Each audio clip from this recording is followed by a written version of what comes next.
Bonjour à tous. Salut les voyageurs, ça c'est pour nous deux. Les photographes c'est pour Yannick. Les dessinateurs et les astronomes c'est pour moi, Michel. Alors cette fois-ci nous allons vers les îles d'Uist. On dit Uist, comme en belge on dit Uit. D'accord?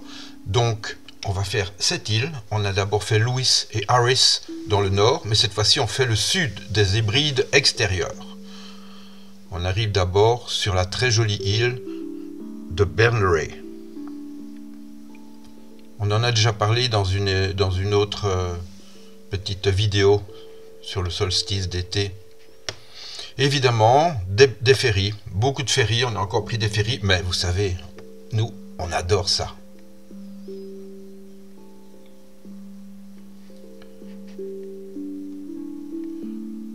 Et ce ferry-ci, il est assez extraordinaire, il fait un de ces zigzags entre les rochers que c'en est impressionnant. C'est pas pour les débutants.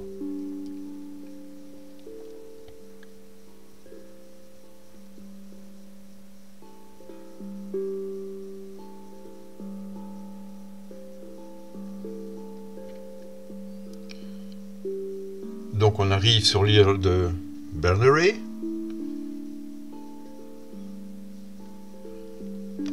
Et vous allez voir la place qu'on a. Il n'y a aucun hôtel dans la région qui pourrait avoir une vue pareille et une place pareille. Nous sommes tout seuls. On n'entend que le bruit de l'eau, la mer et les oiseaux. Je dis ça parce que les phoques ne font pas de bruit. Bah non, vous avez déjà entendu un phoque crier, vous? Un petit dessin solaire, comme d'habitude. Puis on prend la route. Alors la route, je vous ai dit, c'est soit sur des ferries, soit sur des digues. Alors, voilà de quoi il s'agit. Très jolie route. Donc, comme je vous l'ai dit, voici les îles du sud des Hébrides. Tout au sud, vous voyez, on a pris un premier ferry pour aller sur Harris. De là, on prend un deuxième ferry pour aller vers Berneray. À partir de cette île de Berneray, nous voici sur la digue qui va séparer cette île du Nord-Ouest. Après, nous prendrons encore une autre digue, et puis encore une autre, et puis il en manque deux là, hein, je ne les ai pas toutes dessinées. En voilà encore une pour arriver à l'île de Elixé, un ferry nouveau pour arriver sur l'île de Barra, de nouveau une petite digue pour arriver sur l'île de Watersay, et ensuite un ferry pour arriver vers Oban, en Écosse. Évidemment, ces digues, il vaut mieux les prendre en marée basse ou à mi-marée pour éviter qu'elles ne se transforment en carouache. Voilà encore un autre endroit où nous avons pu dormir, tout seul, vue sur la mer.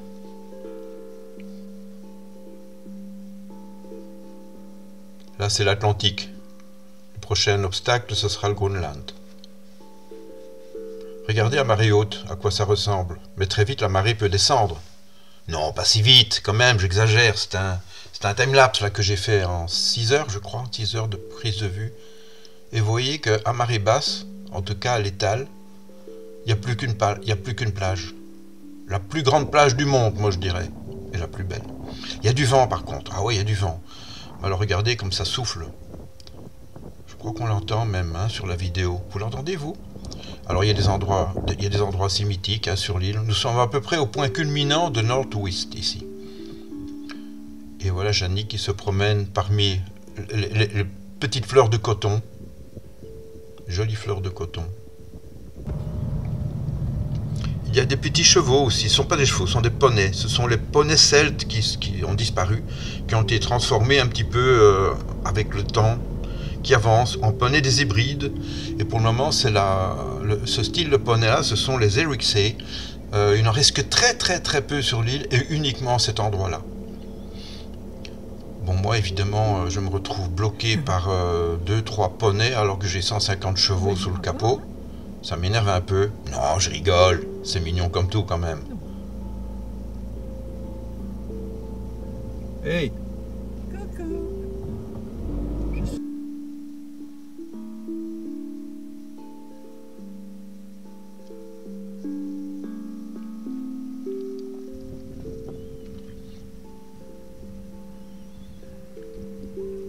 Après une longue route qui ne sert qu'à ça, on arrive à un port abandonné. Un petit port où il n'y a plus que quelques piquets dans l'eau. J'ai trouvé ça assez graphique, très dynamique, très joli. Je me suis évidemment permis de faire une petite aquarelle de la région.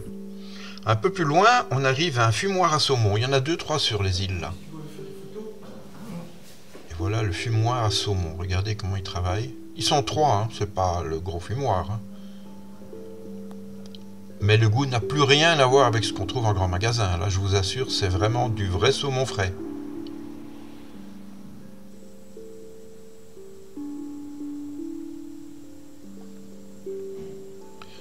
En fait, si vous y passez, n'hésitez pas à y aller. Normalement, ils vous fourniront une petite carte postale qui correspond à mon aquarelle. C'est ce qu'ils m'ont dit qu'ils allaient faire.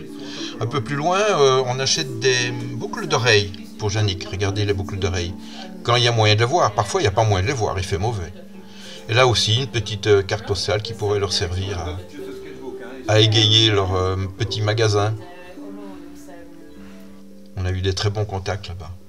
Les kettle, évidemment, ça y en a partout, hein. C'est vache à long poil, là.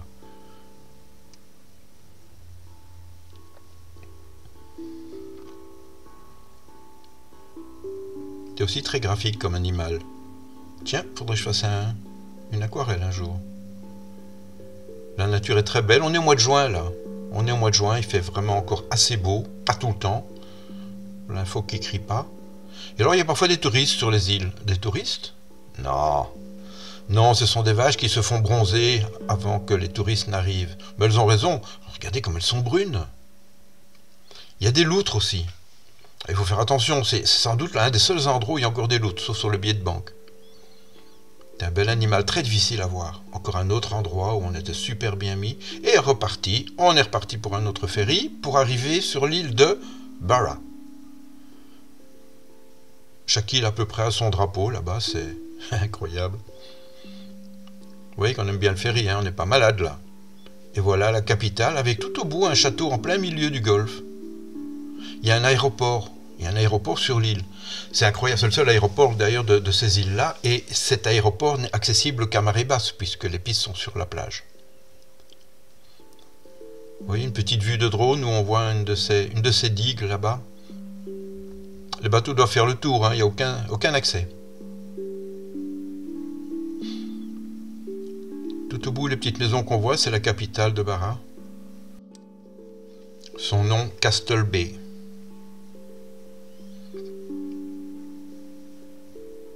Encore une nuit paisible. Toujours dans notre petit van California. Sans aucune pub. Hein.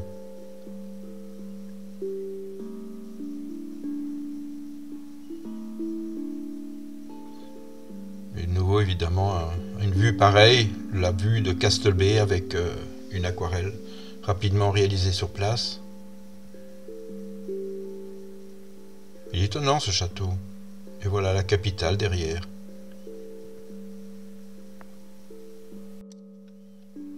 Et nous voici à bord du ferry pour arriver à Oban, en Écosse. Ce sera une longue traversée, super sympa. Une très belle mer, pas trop de mouvement, impeccable.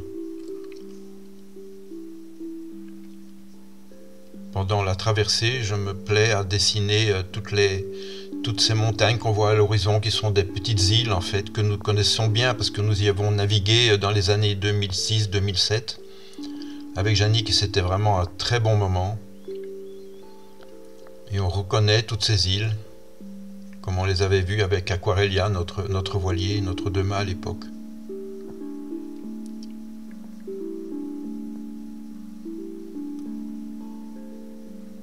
Pour ceux qui connaissent la région, vous voyez le nom de toutes ces îles qui est assez mythique dans la région. L'île de Mull, évidemment, sur laquelle on est resté assez longtemps. L'île de Staffa, la petite que vous voyez tout au bout à droite, là.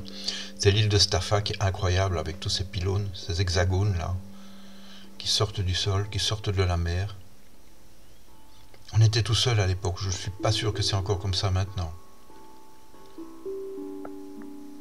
Et puis bien sûr sur l'île de Mull, le chef-lieu, la capitale, Tobermory.